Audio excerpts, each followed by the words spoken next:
Bonjour à tous, bienvenue dans la section 2.2 du cours 9, cours sur PHP. Alors en 2.1, on a fait une intro à haut niveau du langage PHP, c'est quoi sa place dans l'écosystème du développement web. Et là, nous sommes rendus à parler des variables et des données. C'est un sujet qu'on a déjà couvert en JavaScript, donc vous savez déjà c'est quoi une chaîne de caractères, c'est quoi une donnée numérique, une donnée booléenne, un tableau. Vous savez tout ça. Là, on va regarder comment utiliser la syntaxe PHP pour définir ces types de données-là. Et aussi, on va voir comment définir des variables en PHP. Alors, ça, c'est ce qu'on fait en 2.2. J'ai ouvert Sublime Text ici, j'ai ouvert la description.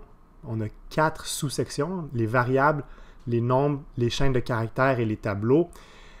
Ce qui est booléen, donc le type de données booléen, on va le couvrir au fur et à mesure qu'on va regarder les autres types. On pourra, à titre d'exemple, utiliser les opérateurs de comparaison pour retourner une valeur booléenne, donc voir si un nombre est plus grand qu'un autre nombre.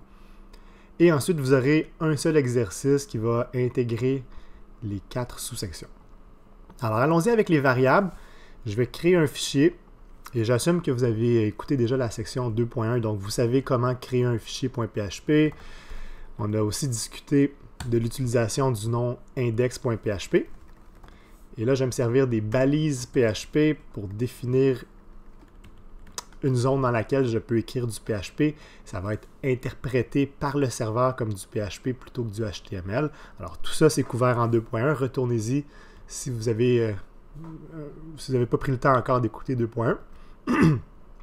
Donc, en PHP, l'idée de la variable est la même qu'en JavaScript est la même aussi que dans n'importe quel langage de programmation. Ce qu'on veut, c'est, et là je fais une métaphore, créer une boîte, okay? C'est une adresse mémoire, donc un emplacement dans la mémoire, où on va stocker des données. Ça peut être une donnée simple, scalaire, comme un nombre, une chaîne de caractères, une valeur booléenne, ou ça pourrait être une donnée qui est une structure plus complexe, comme un tableau. Ça pourrait être un tableau associatif, un objet, d'autres choses. Et on va être en mesure de récupérer, de réutiliser cette valeur-là plus tard grâce à une étiquette qu'on va lui donner. Donc on va dire, cette boîte-là, cet emplacement-là dans la mémoire, je l'appelle prix, ou je l'appelle prénom, ou je l'appelle client, je l'appelle produit. Et plus tard, je veux accéder à ce qui est dans ma boîte noire grâce à cette étiquette-là. Donc ça, il n'y a rien de différent d'un point de vue conceptuel avec le JavaScript. Par contre, si on regarde le JavaScript, on doit se servir d'un mot-clé var pour définir cet emplacement-là dans la mémoire lorsque c'est la première fois qu'on le définit. Après ça, quand on s'en sert, on n'utilise pas le mot-clé var, mais pour la première fois, on a un mot-clé var et ensuite, on écrit le nom de la variable et on peut lui assigner une certaine valeur. En PHP, on n'a pas le mot-clé var. Ça, c'est la première différence syntaxique. Et la deuxième différence, c'est que le nom de la variable devra commencer par un signe de $. Et là, je ne souhaite pas entrer dans toutes les subtilités. C'est quoi un nom de variable correct, pas correct? Donc, est-ce qu'un accent serait accepté? Est-ce que des caractères spéciaux seraient acceptés ou non? Donc, pour le cadre du cours, ce que je vais vous demander, c'est de vous limiter à des lettres et à des barres de soulignement. Au besoin, vous pouvez aussi mettre un chiffre à la fin de la variable, comme produit 1, produit 2, produit 3.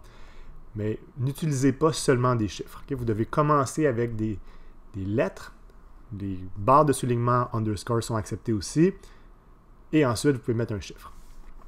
Alors ici, si je veux définir un prix, j'enlève le mot-clé var, et je débute le nom de ma variable par un signe de $, et là je pourrais l'appeler prix. Donc, exemple, j'assigne la valeur 50 à prix. Je sauvegarde. Je vais venir charger mon fichier dans le navigateur. Et comme on a dit en 2.1, c'est différent que le HTML. Je ne peux pas seulement aller dans mon Finder ici, double-cliquer sur le fichier et l'ouvrir dans le navigateur. Il faut que je passe par mon serveur. Donc, j'ai déjà ouvert mon membre, j'ai démarré mon membre, tout ça c'est fait. Assurez-vous d'avoir bien compris aussi. Là, je suis dans le dossier spécifique cours 9 pendant la séance 2.2 les variables. Donc, je suis sur mon serveur, localhost, Et là, je vais aller dans 2.2.1 et le fichier index.php est chargé automatiquement. Okay, ça, on l'a expliqué aussi tout à l'heure. Maintenant, je ne vois rien. Okay? Pourtant, j'ai des lignes de commande. J'ai défini une variable prix qui est égale à 50. Si j'inspecte ma page, je vais voir le DOM, okay? Parce que comme on a dit tantôt, Chrome va créer un arbre du DOM pour moi, étant donné que je ne l'ai pas fait. Éventuellement, il faudra le faire correctement, là, mais on va voir ça en 2.3, comment cohabiter ou comment faire cohabiter le PHP et le HTML. Bon, tout ce qu'on voit, c'est le DOM, mais dans le body, on n'a rien. Okay? Alors qu'on est sur le bon fichier, si j'écrivais test ici, ça serait traité comme du HTML, étant donné que nous ne sommes pas à l'intérieur des balises. Oups, pardon, annulé. Quand je reviens ici, le test serait dans le body. Alors, pourquoi est-ce que je ne vois rien alors que j'ai défini des balises et j'ai défini une nouvelle variable? C'est tout simplement parce que je n'ai pas utilisé de commande echo dans mon PHP. Et sans echo, on n'en voit rien à l'écran. On n'en voit rien. L'interprétation du script PHP fera en sorte qu'on n'affiche rien. Alors, pour afficher quelque chose, je dois ensuite dire echo prix. Et là, tout ce qui est PHP, comme on a dit tantôt en 2.1, est interprété pour préparer un résultat, une réponse finale qui est envoyée au client. Et là, maintenant, quand je rafraîchis ma page, j'aurai 50 et j'aurai le test après. Donc, le 50, quand je viens dans l'inspection, c'est seulement le résultat de mon echo. Okay? Je n'ai pas les balises, je n'ai pas la commande echo, je n'ai pas le point-virgule, j'ai seulement ce qui est retourné par l'interprétation de mon script. Maintenant, je pourrais mettre un saut de ligne ici, une balise BR. Là, je pourrais commencer à ajouter mon template de base. Tout ça, c'est correct. Mais ça, on en reparlera tantôt. Okay? Ce que je veux qu'on observe en 2.2.1, c'est la définition d'une nouvelle variable. On voit pas de mots-clés, ça débute par un signe de dollar et le reste est très, très similaire au JavaScript. On assigne une valeur avec un seul signe d'égalité et à la droite, c'est ce qu'on veut assigner. Là, j'assigne une valeur numérique. Je pourrais très bien assigner une valeur qui est une chaîne de caractères, un booléen, un tableau ou d'autres choses qu'on va voir plus tard. Okay, alors, assurez-vous d'avoir bien compris cette ligne-ci. Ensuite, ce qu'on fait en 4, on accède à la valeur de notre variable avec $prix. Je pourrais modifier la valeur. Je pourrais assigner une nouvelle valeur. Donc, dire 70, je veux assigner ça à prix. Ça fonctionne bien. Je pourrais aussi dire que je veux ajouter les taxes, donc dire que je multiplie par 1.15, c'est une approximation, la valeur du prix, et que le résultat qui est à la droite de mon signe d'égalité va être assigné à ma variable. Donc là encore, comme en JavaScript, ça peut nous aider si on voit le signe d'égalité comme une assignation de droite à gauche. Alors, ce qui est à droite du signe d'égalité, ceci sera assigné à ce qui est à gauche. Et ça nous aide à comprendre que la variable peut se trouver des deux côtés du signe d'égalité. Il n'y a aucun problème avec ça et c'est très commun en programmation. Alors là, si je faisais ceci, echo prix, donc j'ai 50, je l'affiche, je devrais voir 50 ici. Ici, je donne la valeur de 70 à ma variable. Ensuite, 70 fois 1.15. Ça sera approximativement, ça sera 10.5 de plus. Donc, on aura 80.5 qui sera assigné à prix. Donc ici, pour la ligne 9, on devrait voir 80.5. Là, le problème, c'est que contrairement au JavaScript où chaque commande console.log nous crée une nouvelle ligne dans la console. Ici, tout ça va être sur la même ligne. Alors, quand je vais rafraîchir la page, je vais avoir 50, 80.5 et test. Et c'est là où je pourrais me servir des balises BR. Oups, j'ai accroché commande 1. Je pourrais me servir de la balise break pour ajouter des sauts de ligne. Et là, je la mets ici, mais on va en reparler plus en détail tantôt. Je rafraîchis. 50, 80.5 et test. J'enlève le test ici. Alors, assurez-vous d'avoir bien compris les variables. Je vais fermer ici la démo 2.2.1 et on va passer à 2.2.2. En fait, juste avant de faire ça, je veux montrer une dernière chose. Je veux montrer la différence entre le echo et le var dump. J'ai introduit var dump en 2.1. On a dit que le echo, c'est lorsqu'on veut afficher quelque chose à l'écran. Le var dump, c'est pour faire des tests, pour diagnostiquer, pour mieux comprendre qu'est-ce qui se passe. Alors là, ici, je vais faire un var dump de prix. Voyons voir la différence. On voit que le var dump nous donne de l'information supplémentaire. Ça nous dit que c'est une valeur décimale, un float. On pourrait avoir des valeurs entières aussi. Si je faisais un var dump de 10, ici, ce serait une valeur entière. Float et int, dans le cadre du cours, on met tout ça ensemble dans l'idée d'une valeur numérique. Okay, alors ça, c'est var dump. Je l'enlève. Et ici, on a parlé de la variable. Donc maintenant, 2.2.2. Je vais créer un fichier index.php. Je vais définir mes balises d'ouverture et de fermeture.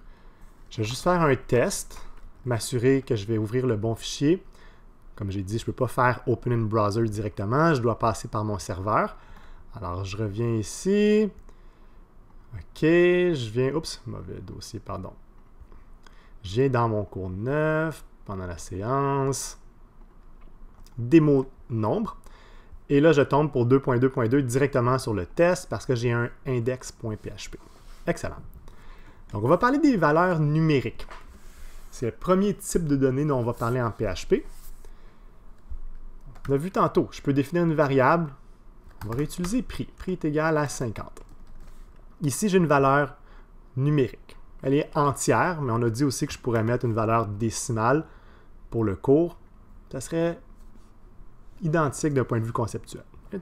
Tant aussi longtemps que vous comprenez que vous devez mettre un point pour vos valeurs décimales, on ne commencera pas à expliquer les différences au niveau de la mémoire ou du traitement ou de la précision. Ça sort du cadre du cours. Donc, si vous voulez une valeur numérique décimale, mettez un point. Si elle est entière, pas besoin de mettre le point. Maintenant, je peux l'afficher avec prix. Ça, il n'y a rien de nouveau jusqu'à date. Okay. Je peux effectuer mes opérations mathématiques de la même manière qu'en JavaScript. Alors, je pourrais dire, et là, je reprends l'exemple de 2.2.1. Je pourrais dire multiplie par 1.15. Alors, prix ici, c'est une variable contenant une valeur numérique. Alors, c'est un nombre que j'ai multiplié par un autre nombre, qui est aussi ici un nombre décimal, 1.15. Et j'affiche le résultat de ma variable prix. Okay, alors, à la ligne 8. Et là, je vais vous expliquer un peu mieux. Okay, je vais faire un saut de ligne avec la balise BR. Ce qu'on a dit, on en a parlé en 2.1, c'est que tout ce qu'on met à l'intérieur des balises PHP est traité comme du PHP. Tout ce qu'on met à l'extérieur est traité comme du HTML. Alors, si j'étais dans du HTML et j'écrivais quelque chose et quelque chose d'autre, si vous vous souvenez bien, et je peux vous le démontrer, je vais mettre ABC à la fin. Regardez ce qui se passe pour 14 et 15. 14 et 15 sont sur la même ligne. Donc, en HTML, si je veux faire un saut de ligne, je dois me servir de la balise BR. Bien sûr, il y a d'autres techniques. Si je mets un élément dans un paragraphe, je vais juste vous montrer que ça fonctionne. Vous voyez un saut de ligne. Si je mets ici la première portion dans un paragraphe, j'enlève mon saut de ligne et je mets le deuxième élément également. Et là, oubliez le fait que je n'ai pas encore défini mon template de base. J'aurai deux lignes également. Et ça, c'est dû au fait que j'ai mis mon contenu dans un paragraphe. Ça, on a tout vu ça en HTML cours 1 et 2. Alors, ça fonctionne bien. Tout est correct. Maintenant, au lieu de fermer ici mon PHP, de mettre une balise BR et d'ouvrir mon PHP à nouveau. Okay, je pourrais faire ça, et là, ça ferait en sorte que j'ai un saut de ligne. Je vais enlever celui-ci ici temporairement. J'aurai un saut de ligne, et quand j'afficherai à la ligne 14, je serai sur une nouvelle ligne. Alors, au lieu de faire ça, ce qui fonctionne, je demeure dans mon contexte PHP, et je peux envoyer à l'écran soit du texte brut, soit du HTML. En fait, ce que j'envoie avec Echo, ça va simplement être interprété comme quelque chose qui va s'insérer à cet endroit-là dans mon fichier HTML. Si j'avais ABC, je mettais du PHP, je faisais Echo D, je ferme mon PHP et je faisais EFG. Ce que j'ai mis ici viendrait être interprété comme juste D. Si j'avais mis un paragraphe avec D, au moment de l'interprétation de tout ce qui est dans les balises ici, j'aurais ceci. Et si j'avais plusieurs lignes écho, exemple D1, D2 et D3, attendez, je vais faire un copier-coller, ça va être plus facile. Au moment de l'interprétation de ceci, j'aurais tout d'abord D1, je vais le mettre en haut et je effacerai après, j'aurais D1, suivi de D2, suivi de D3. Tout ça dans des paragraphes. Okay, donc, ce qui est à l'intérieur serait interprété ainsi. Donc, tout ça pour dire, je peux me sauver de fermer la balise PHP et la réouvrir en utilisant une commande echo et en envoyant une balise BR, une balise saut de ligne. Alors, ça fonctionne. On revient. On a la même chose. Alors, vous pouvez vous demander pourquoi ou dans quelles circonstances. Vous allez rapidement vous rendre compte que si vous avez besoin d'un saut de ligne directement à l'intérieur des balises PHP, ceci est la meilleure option. J'espère que c'est clair. On va s'en servir beaucoup, donc gardez en tête le Echo BR. Vous allez me voir souvent faire ça. On revient à nos moutons. On a parlé de la définition d'une variable avec un nombre. Ensuite, nombre décimaux versus nombre entier, la multiplication. Je pourrais effectuer les mêmes manipulations qu'en JavaScript. Je pourrais soustraire, additionner. Donc, exemple, il y a un rabais de 20 $, je pourrais soustraire, écho prix. Et là encore, comme j'ai dit, on va mettre un saut de ligne pour voir chaque prix sur une nouvelle ligne.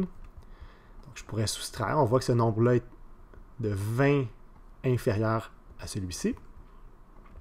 Additionner, etc. J'ai oublié mon point-virgule, pardon. Ce qui nous laisse maintenant, ce qui nous amène au sujet des opérateurs de comparaison. Alors, les opérateurs de comparaison sont, ou du moins pour ceux qu'on veut utiliser, identiques à ce qu'on a vu en JavaScript. Si on veut comparer l'égalité entre deux valeurs, on va utiliser deux signes d'égalité. Si on veut comparer est-ce que c'est plus grand ou plus petit, on va se servir soit de plus grand ou soit de plus petit.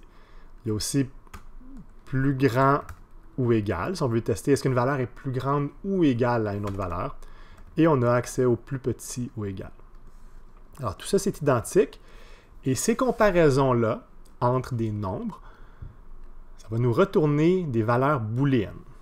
Alors souvenez-vous du cours 5, les valeurs booléennes, ce sont des valeurs qui prennent soit la valeur vraie ou fausse. 0, 1, faux, vrai. En anglais, false, true. Et quand on parlera des conditions, ça va être une belle manière d'amener ce qu'on va mettre entre les parenthèses de notre condition, de notre if. Alors, on va vouloir tester pour une valeur booléenne. Est-ce que c'est vrai ou est-ce que c'est faux? Alors, regardons. Ici, on sait que la valeur finale, c'est 38 $. Je vais demander à PHP de comparer le 38 $ en question et de voir si c'est plus petit que 50. Alors, pour la ligne 16, est-ce que prix est plus petit que 50? On devrait voir true. Mais vous allez voir que contrairement à JavaScript, ici en PHP, on voit 1. Alors, c'est une différence, c'est une subtilité.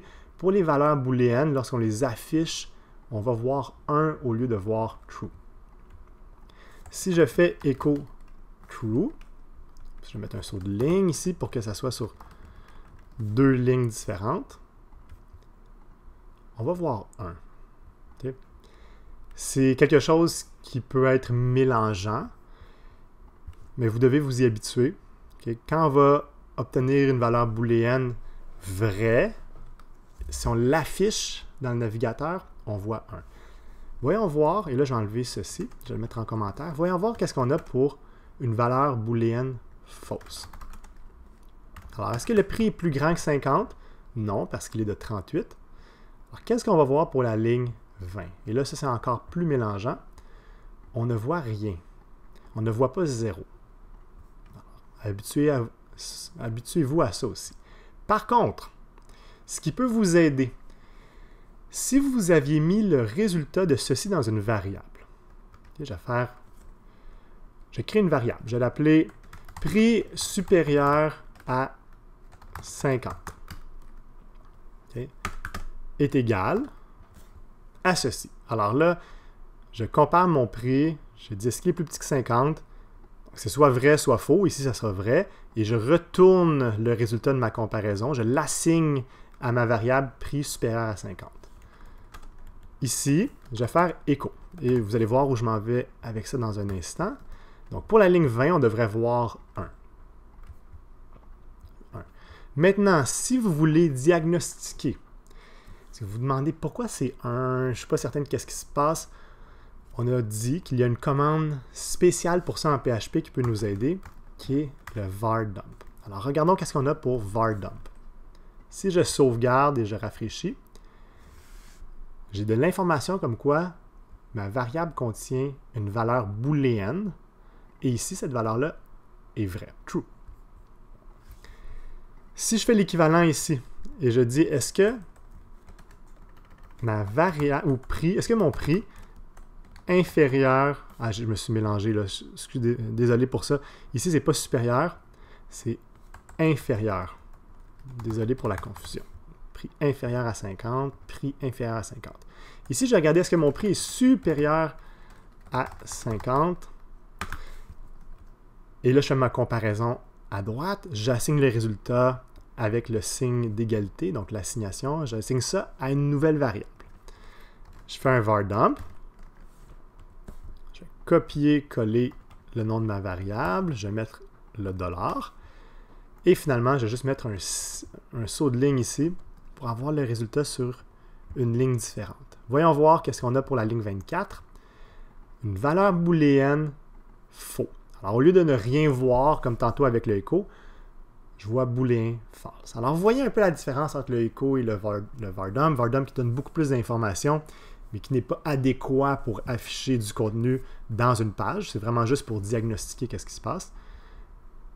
Et le echo qui est utilisé pour l'affichage. Alors, la comparaison, on pourrait utiliser les autres opérateurs dont j'ai parlé, plus petit ou égal, plus grand ou égal, ou simplement est-ce que le prix est égal à 50. Voyons voir si j'ai couvert toute la matière pour les nombres. Addition, multiplication, soustraction, entiers décimaux, si on a couvert ça. Le point-virgule, okay, juste insister là-dessus, le point-virgule est obligatoire, à part dans certaines circonstances précises, comme le if, okay, après l'accolade qui suit le if, et après l'accolade qui ferme le if. Même chose pour le else, il n'y a pas besoin de point-virgule.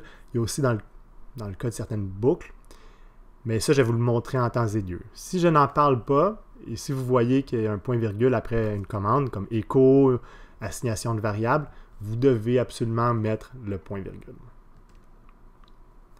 On continue. Comparaison, on en a parlé.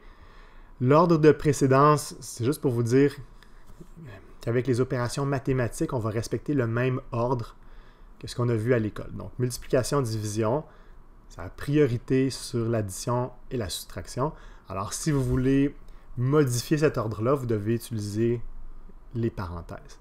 Et ajouter un commentaire, on en a parlé en 2.1. Vous devez mettre 2 barres obliques. Ceci est un commentaire. Alors, les commentaires ne seront pas envoyés vers la page web. Donc voilà, ça fait le tour de 2.2.2. Démonstration sur les nombres. On va venir ici, 2.2.3, on va voir notre troisième type de données. Donc, on a vu les nombres. On a fait un rappel sur les booléens aussi. Vrai, faux. Okay, ça prend 1 ou 0 avec l'écho. Ça, on en a reparlé aussi avec les nombres. Mais là, notre troisième type, les chaînes de caractères. Okay, ça, c'est le type de données qui nous permet de modéliser tout ce qui est un format textuel. En anglais, on appelle ça un string, et c'est très, très similaire à ce qu'on a vu avec JavaScript. On va voir qu'il y a des petites différences syntaxiques, mais overall, de manière générale, c'est très, très similaire. Index.php. Je définis un contexte PHP avec mes balises. Echo test, je sauvegarde. Je viens dans mon navigateur, je vais charger 2.2.3. Test. Ok, je suis sur 2.2.3, ça fonctionne bien. Donc déjà là, on a vu que ce qu'on met à droite du echo, ça doit être une chaîne de caractères. Alors, pour définir une chaîne de caractères en PHP, c'est comme en JavaScript, du moins dans le cadre du cours, on doit se servir des guillemets simples ou des guillemets doubles. Il y a soit un, soit l'autre, on ne peut pas faire un mélange des deux. On ne peut pas ouvrir avec un guillemet simple et fermer la même chaîne de caractères avec un guillemet double. Si on débute une chaîne avec un type, on finit la chaîne avec le même type. Par contre, dans notre document, on pourra avoir des chaînes de caractères définies avec des types différents. Okay? Mais pour la même chaîne, c'est le même guillemet. On verra qu'en PHP, il y a une nuance. C'est pas identique. Comment dire? La définition d'une chaîne de caractères avec un guillemet double nous permet de faire quelque chose que la définition avec une chaîne avec un guillemet simple ne permet pas de faire. Et on verra ça tantôt. var prénom est égal. Je vais définir ici une chaîne de caractères qui contient la valeur Daniel. Je l'assigne à une nouvelle variable prénom. Et là, qu'est-ce que j'ai fait de mal? Est-ce que c'est ma chaîne de caractères? Prénom, var. Je vous laisse une seconde pour y penser. Et alors, ici, on ne doit pas mettre le mot-clé var. On doit s'assurer de toujours définir nos variables sans mot-clé. Ceci est correct. Je vais faire un écho tout de suite pour qu'on s'assure que tout fonctionne bien. On voit bel et bien Daniel. Alors, Daniel est une chaîne de caractères. Si je voulais en savoir plus sur la chaîne de caractères, je pourrais faire un var dump, aller chercher de l'information supplémentaire. Et là, je pourrais voir que c'est une chaîne de caractères de 6 caractères et voici sa valeur. Ça peut être pratique. On continue. J'aurais très bien pu, je vais mettre le var dump en commentaire, je vais me servir ici d'un autre prénom. Je vais dire Camille, qui est la coordonnatrice du cours. Alors, prénom 2. Prénom 1. Ici, je vais juste remplacer ça. Prénom 2 est égal à Camille. J'aurais très bien pu me servir à la place des guillemets doubles. Si je fais un var dump sur prénom 2, vous allez voir, il n'y a aucune différence pour l'instant. Tantôt, comme j'ai dit, il y a une fonctionnalité supplémentaire, mais la définition est la même. Alors, j'ai une chaîne de caractères de 7 caractères, la valeur est Camille. Les deux sont corrects. On a dit qu'on ne peut pas mélanger simple et double. Je n'avais pas le démontré, mais testez-le si vous le souhaitez. Parlons tout de suite de la nuance entre les deux. Okay? Après ça, on parlera de la concaténation, on parlera d'autres fonctionnalités avec les chaînes de caractères. On va parler de quelque chose qui s'appelle l'interpolation. Si, ici, je définis, je sais pas, un message de bonjour. Un message sur une application web, souvent on veut dire bienvenue, virgule, Camille. Bienvenue, virgule, Daniel. Alors, c'est le message en en-tête. Et là, il y a une partie qui est statique, une partie qui est variable. Donc là, vous me voyez venir, qu'on a parlé de ça souvent. La partie statique sera simplement une chaîne de caractères définie avec des guillemets. La partie variable, dynamique, sera une variable. Alors, ce qu'on veut accomplir éventuellement, c'est bienvenue. Et là, je vais prendre Camille comme exemple. Bienvenue, Camille. Ça, c'est ce qu'on veut accomplir. Alors, si je l'affiche, écho message, bienvenue, Camille. Par contre, j'aimerais ça ici que Camille prenne la valeur du prénom 2. Comme ça, si la valeur du prénom change et devient Daniel ou Jean ou Gilbert ou peu importe, j'aurai bienvenue, virgule, le nom. Alors, je vais essayer de faire quelque chose ici. Je vais essayer de dire, parfait, donne la valeur de prénom 2 et essaie je vais dire le mot technique, d'interpoler. Okay? Si c'est mélangeant pour vous, interpoler, vous pouvez dire essayer d'interpréter. Dans ce contexte-ci, ça fonctionne aussi. Essayez d'interpréter la valeur à cet endroit spécifique-ci. Donc, j'aimerais ça que prénom 2 ne soit pas pris au sens littéral, mais plutôt qu'on affiche le contenu de prénom 2, la variable. Et là, si je rafraîchis ma page, je vais voir que ça ne fonctionne pas. Okay? Bienvenue, prénom 2. Donc, avec les guillemets simples, ma variable prendra sa valeur littérale. Maintenant, je mets un saut de ligne. Je vais dire message 2. Je vais me servir des guillemets doubles. Et comme j'ai dit tantôt, guillemets simples, guillemets doubles, le résultat, on aura une chaîne de caractères. Ça ne change pas. Par contre, on a une fonctionnalité supplémentaire si on en a besoin avec les guillemets doubles, et c'est l'interpolation. Bienvenue. J'ai oublié le N ici. Bienvenue. Prénom 2. Et regardons qu'est-ce qui se passe ici quand je fais un écho de message 2. Okay. Est-ce qu'on aura prénom 2 littéral ou est-ce qu'on aura Camille? Alors, je rafraîchis ma page. Et ici, on a bienvenue Camille.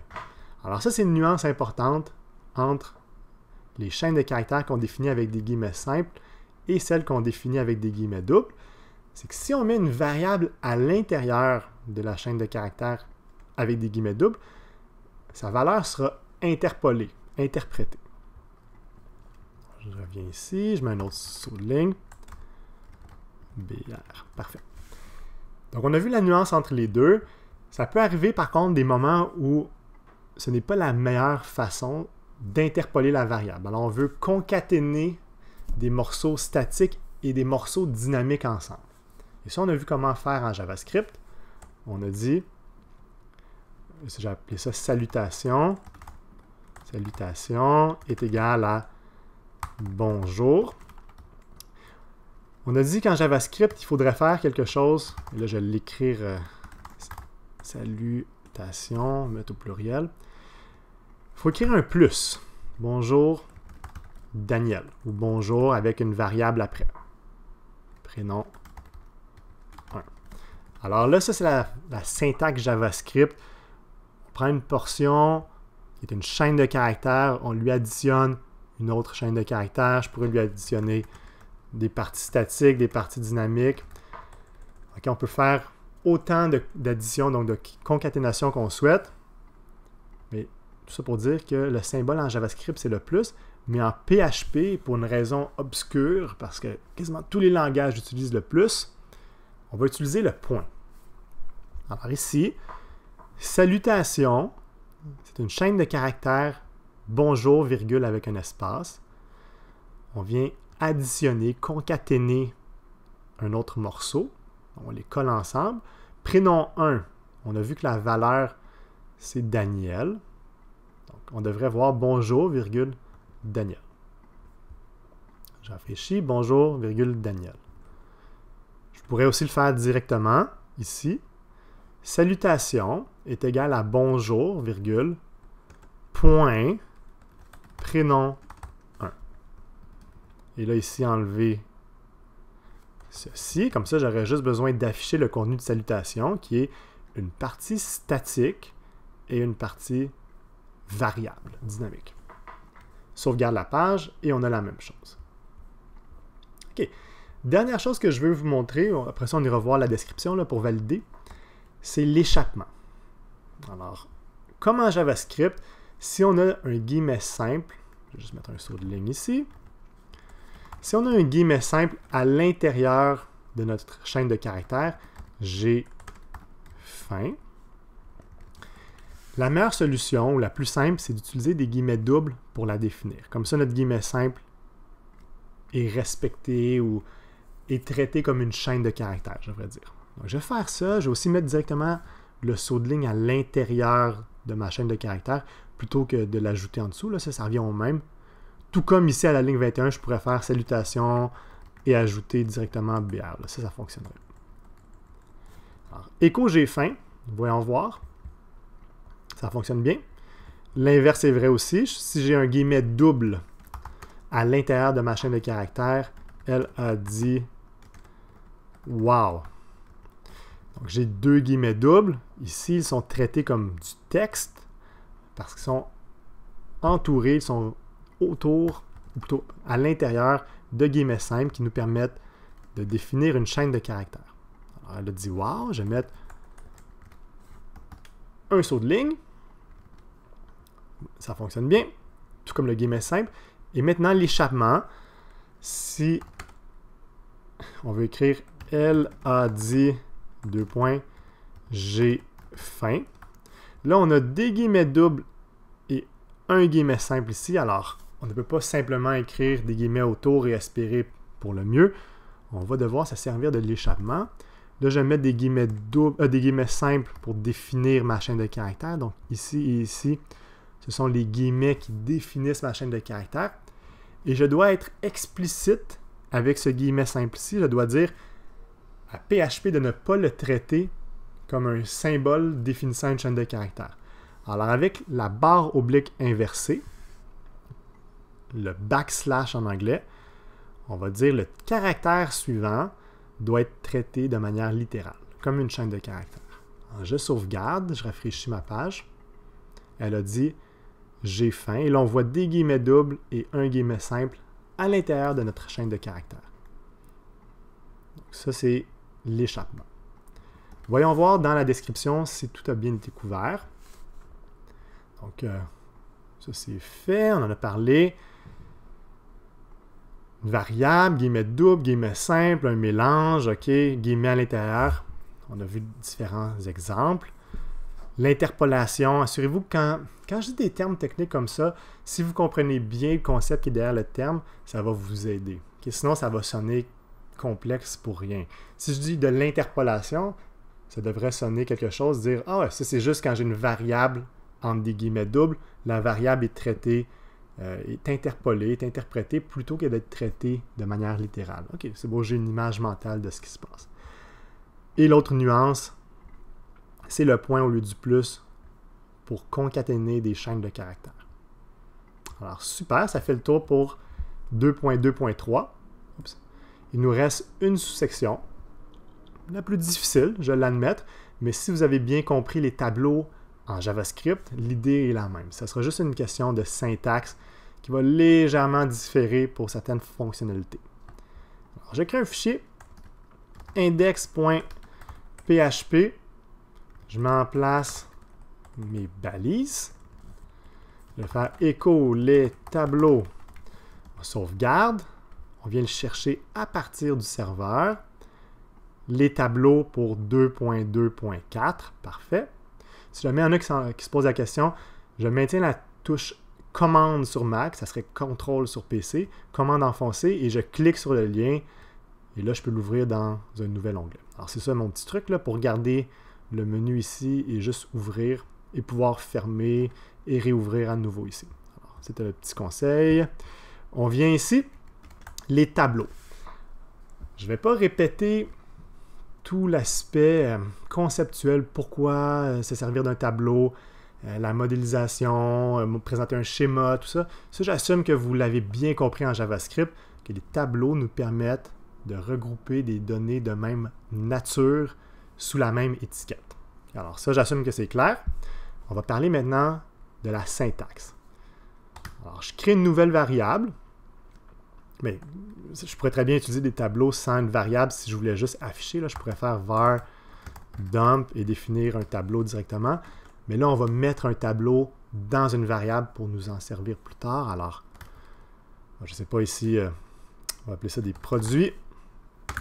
Et je leur assigne, plutôt j'assigne à la variable produit la valeur d'un tableau. Alors, je me sers exactement des mêmes crochets qu'en JavaScript, crochet d'ouverture, crochet de fermeture. Et à l'intérieur, je vais séparer mes éléments par une virgule. Alors, si j'ai 4 produits, j'aurai produit 1, 2, 3, 4. Soyez prudents, les index 0, 1, 2, 3. Tous ces éléments-là seront séparés par une virgule. Alors, je commence par le premier produit. Ici, comme choix, je vais me servir d'une chaîne de caractères pour définir mes produits. pourrait être autre chose. Ça pourrait être une structure clé-valeur. Et pour chacune de ces structures clé-valeurs-là, je pourrais avoir le titre, le prix, la description, l'évaluation. Et là, comme ça, chacun de mes éléments serait une structure plus complexe, mais de même nature. Ça, je pourrais faire ça et c'est ce qu'on va faire au cours 11. Ça sera l'équivalent du tableau d'objets du cours 8. Mais là, on commence, on va mettre des éléments simples. Donc, on va mettre des chaînes de caractères. Mon premier produit, ça sera un T-shirt. Mon deuxième produit, ça sera des jeans. Et mon troisième, ça sera une casquette. Alors, dans produit, je n'ai pas écrit ici var. Faites attention, ça peut devenir un réflexe. Dans produit, j'ai mis un tableau de 3 éléments. Chacun des éléments est un produit, donc de même nature. C'est une chaîne de caractères. Je les ai séparés par une virgule. Et je n'ai pas eu, comme en JavaScript, à définir de manière explicite mon index. Il a été mis pour moi. Donc, T-shirt sera à l'index 0, jeans 1, casquette 2.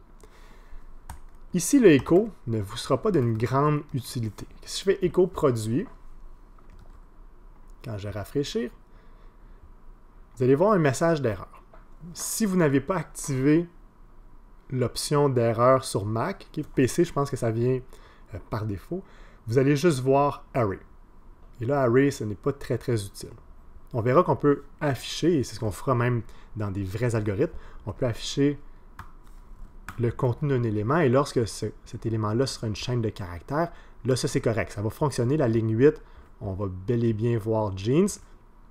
Mais pour les structures complexes, donc tableau, tableau, tableau associatif, lorsqu'on voudra connaître leur contenu, on va se servir toujours de var_dump.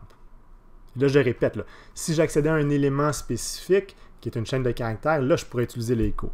Mais echo ne nous permet pas d'afficher des structures de données plus complexes que les types scalaires, qui sont chaînes de caractères, nombres et booléens. Donc, dès que vous voulez afficher quelque chose qui n'est pas chaîne de caractères, booléen ou type numérique, vous devez vous servir de var_dump. Okay. Ce qui ne veut pas dire, et là, faites attention, si vous voulez parcourir un tableau pour afficher des chaînes de caractères sur chacun des éléments, le echo fonctionne. Ce que je dis ici, c'est que si vous voulez tout voir d'un coup pour un diagnostic, donc avoir une image globale d'une structure complexe, c'est var_dump que vous devez utiliser. Si vous voulez afficher des chaînes de caractères, des nombres, comme des prix, 1 à 1, c'est le echo que vous allez utiliser. Ici, on se pratiquera avec ça au cours 11. Mais là, ici, ce que je veux, c'est juste un aperçu. Je veux voir tout ce qui est à l'intérieur de ma structure d'un seul coup. Alors pour ça, ça me prend var_dump. J'affiche. Je vois que j'ai un tableau de 3 éléments. À l'index 0, j'ai une chaîne de caractères qui est T-shirt. À l'index 1, j'ai une chaîne de caractères de 5 caractères qui est jeans. Et à l'index 2, une chaîne de caractères de 9 caractères qui est casquette. Good. Je mets un saut de ligne. Echo BR. On continue. Donc, on a défini un tableau. Maintenant, j'aimerais ça accéder à un élément spécifique. Exemple, afficher le T-shirt. Bien sûr, là, quand on parlera des boucles, on pourra parcourir le tableau et faire toutes sortes de choses. Mais là, je vais directement afficher ce qui est à l'index 0 de mon tableau, donc le T-shirt. Je mets aussi un saut de ligne tout de suite. Je rafraîchis et je vois bel et bien T-shirt pour ma commande. Ici, ce que je vais faire, index numérique est égal à 2. Et là, je vais vous poser la question, appuyez sur pause si vous voulez réfléchir. Si je fais ceci, qu'est-ce que je vais voir dans mon navigateur et pourquoi? Okay, donc, prenez un instant pour y penser. Ici, index numérique, c'est une valeur, une variable, pardon. Mon Siri a voulu répondre pour vous. Donc, index numérique, c'est une variable qui contient une valeur numérique de 2. Alors, au moment de l'interprétation par le serveur de mon script, ceci deviendra 2. Et produit de 2 devrait nous montrer casquette. Alors, pour la ligne 15, je devrais voir casquette et c'est bel et bien le cas. Donc, gardez en tête, quand j'ai une chaîne de caractères, un nombre, une valeur booléenne, je peux utiliser une variable à cet endroit-là à condition de respecter le type de données que je souhaite avoir. Alors ici, le BR, qui est une chaîne de caractères contenant un élément HTML, j'aurais très bien pu le mettre dans une variable. Chaîne avec BR est égal à ceci et remplacer l'affichage en disant chaîne avec BR. Alors, devenez confortable avec ces substitutions-là parce que si vous avez besoin d'une portion qui va varier, vous aurez automatiquement besoin d'une variable. Alors, il faut savoir substituer, savoir transformer des morceaux statiques en morceaux dynamiques. On revient à ce qu'on disait. Index numérique est égal à 2. Ici, j'affiche casquette. Je vais mettre en place un saut de ligne. On continue. On a vu comment accéder à un élément avec la syntaxe des crochets carrés. Si je voulais modifier un élément, exemple, casquette, si je le change maintenant, c'est un chapeau. Je vais utiliser la même syntaxe, mais maintenant, je vais assigner une valeur. Donc, oui, j'accède encore à la valeur à l'index 2 avec la même syntaxe, mais en mettant le signe d'égalité, ce que je vais faire, c'est que la portion de droite lui sera assignée. Alors, chapeau. La nouvelle chaîne de caractères va à l'index 2 de mon tableau des produits, si bien que si j'affiche, écho produit de 2, je devrais voir chapeau après avoir vu casquette. Donc, ici, on voit casquette. Ici, on devrait voir chapeau. Je mets un saut de ligne à l'avance. Chapeau. Alors, ça, c'est la syntaxe pour assigner une nouvelle valeur à un élément de tableau. Tout ce qu'on a vu aussi en JavaScript s'applique. Si j'avais des valeurs numériques, et je ne sais pas, c'était un tableau des quantités, je voulais augmenter de 1 la valeur à l'index 2, je pourrais dire que produit de 2 est égal à produit de 2 plus 1. Alors, si vous avez vu ça en JavaScript, vous pouvez le faire en PHP. Okay, tout ce qui est conceptuel. Là, il faut juste ajuster avec la syntaxe au besoin. Alors, je reviens sur ce qu'on a fait. On a défini un tableau. On a accédé aux éléments. Okay. Ensuite, on a modifié un élément. On va voir comment ajouter un nouvel élément à un tableau. En JavaScript, ce qu'on faisait, c'était .push. On ajoutait un élément qui automatiquement se retrouve en dernière position, donc au plus grand index. On faisait ça avec .push. La syntaxe est différente en PHP. En PHP, on va dire crée-moi un nouvel élément. Je ne connais pas son index. C'est toi qui vas le déterminer. C'est toi, le serveur, qui va dire c'est quoi son index. Et assigne-lui une valeur. Et ici, je pourrais dire soulier. Alors, la chaîne de caractères soulier sera assignée à un nouvel élément sur mon tableau des produits. Vous pouvez le lire comme ça. Si maintenant, je fais un var dump sur mon tableau des produits pour voir tout le contenu d'un seul coup, pour diagnostiquer qu'est-ce qui se passe dans mon application, et je vais mettre un saut de ligne après tout de suite.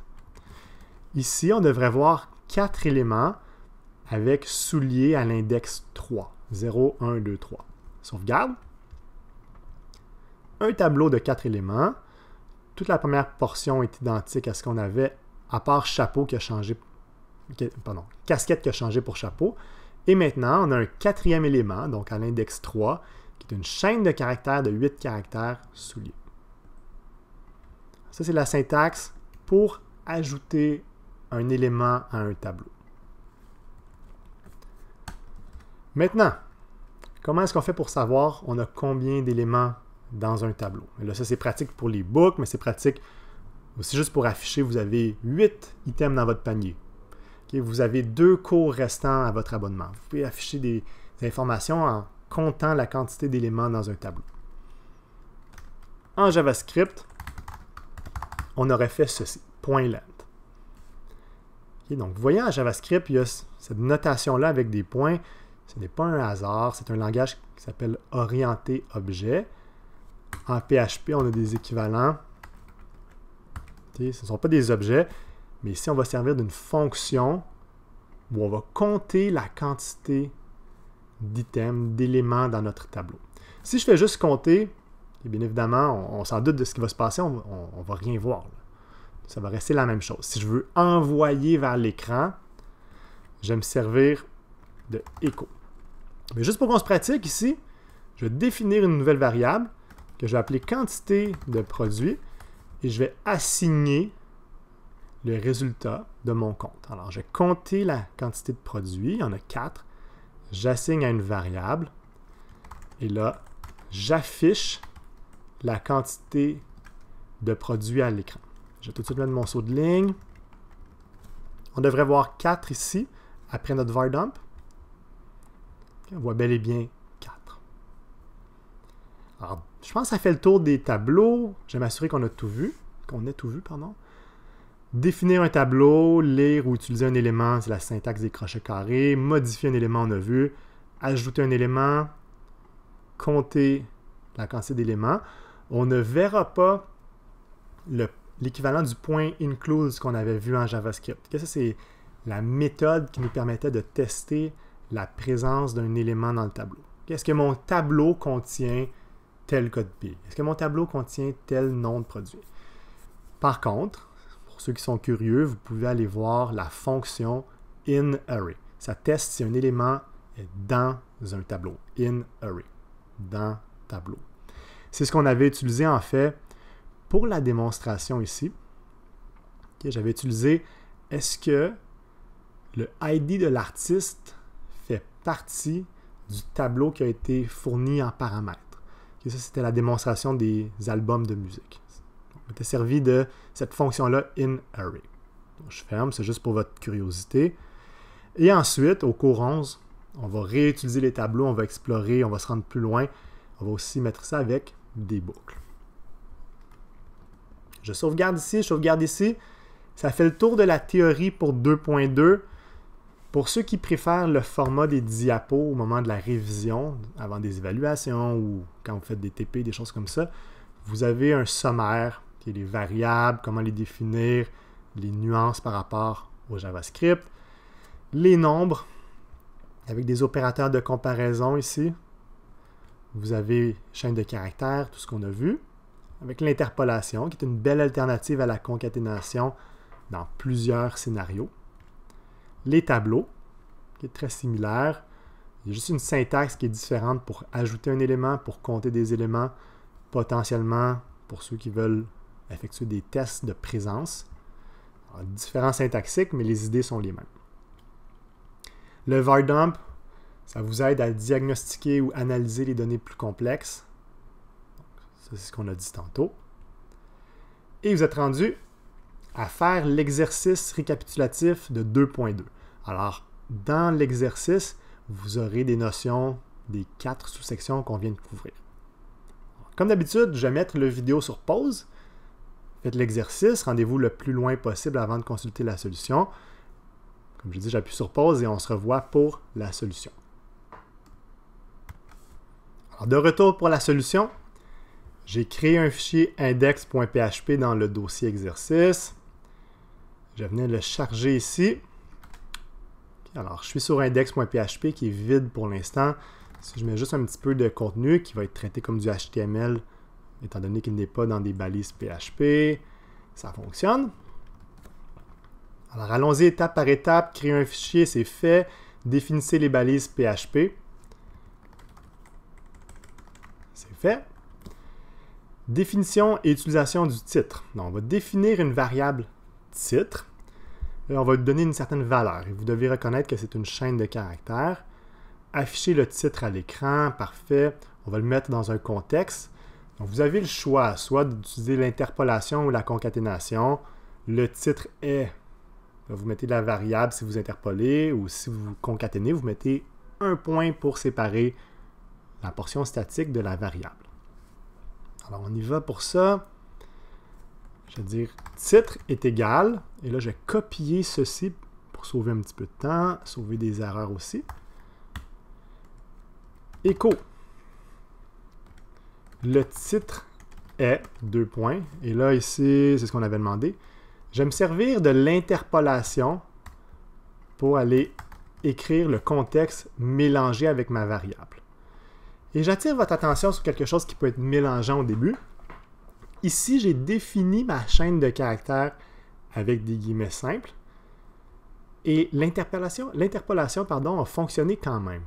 Donc, l'interpolation ne se soucie pas de l'approche utilisée pour définir la variable à l'origine.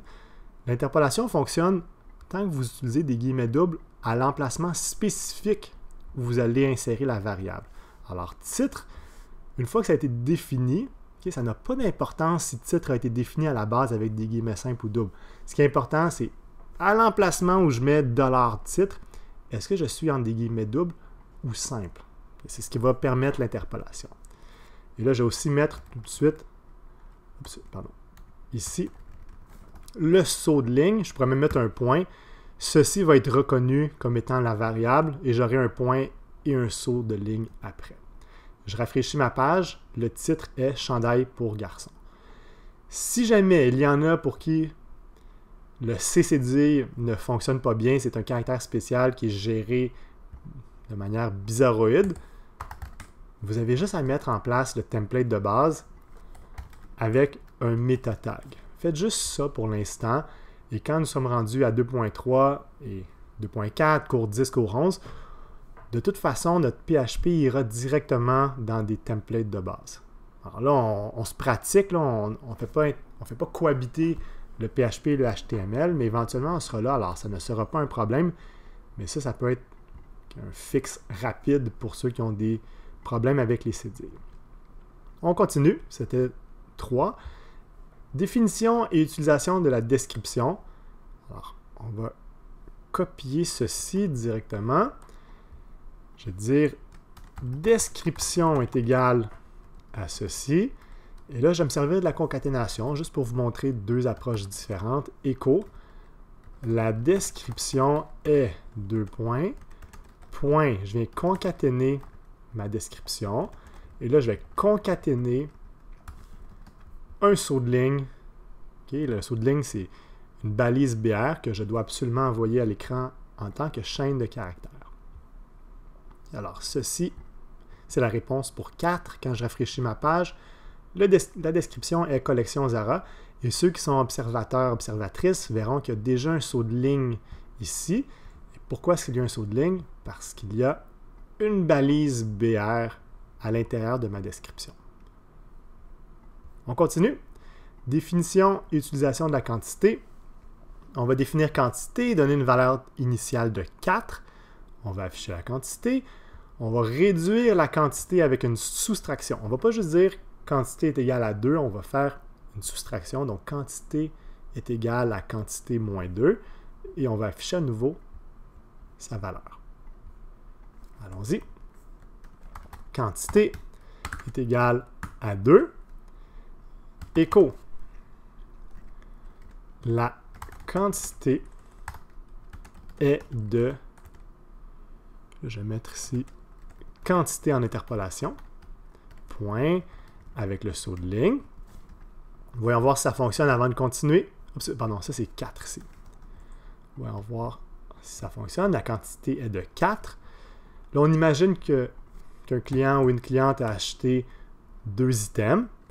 Alors, quantité est égale à quantité moins 2. Et là, je pense qu'à ce point-ci de la session, il ne devrait rien avoir de choquant à ce type de manipulation-là. Donc, afficher à nouveau la quantité est de, et vous devriez voir 2. Et je m'amuse dans les cours en présentiel à poser la question, qu'est-ce qu'on verrait à la ligne 12, autant pour le JavaScript que pour le PHP, qu'est-ce qu'on verrait si on fait cette manipulation-là, et s'il vous plaît, ne vous faites plus prendre par le piège rendu au cours 9. Si je fais quantité moins 2, mais je n'assigne pas le résultat à la variable, il n'y a rien qui aura changé, j'aurai encore 4 ici. Ça devrait être bien compris à ce point-ci de la session. Quand on veut modifier, ou même juste assigner en général, une valeur à une variable, ça prend absolument un signe d'égalité et ça prend le nom de la variable à la gauche du signe d'égalité, ce qui n'est pas le cas en ce moment. Alors, je vais le remettre. Et là, on verra 4 et 2. 4 et 2. Good. On continue.